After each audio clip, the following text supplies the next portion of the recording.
જય માતાજી મિત્રો, કેમ છો મારા ચાહક મિત્રો? તો આપણે હવામાનનો અને પવનનો લોંગ વિડીયો બનાવ્યો છે.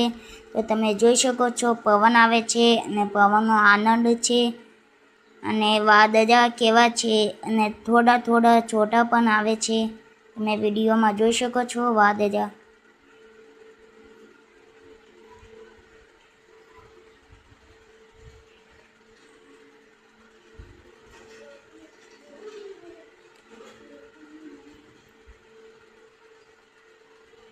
તો મિત્રો હવે વરસાદ દબાણની તૈયારી જ છે, તમે જોઈ શકો છો. તો મિત્રો તમે જોઈ શકો છો કે હવામાન કેવું છે અને વાદળા કેવા છે અને પવન જોઈ જાય છે અને આનંદ થાય છે અને થોડા છોટા આવે છે અને કેમેરામાં નહીં દેખાય તો છોટા આવે છે એટલે મતલબ કે મેં આવે છે અને આટલેથી વિડીયો પૂરો થાય છે. અને વિડીયો ગમે તો લાઈક કરજો, શેર કરજો અને અમારી યુટ્યુબ ચેનલ પર સબસ્ક્રાઈબ કરજો. જય માતાજી.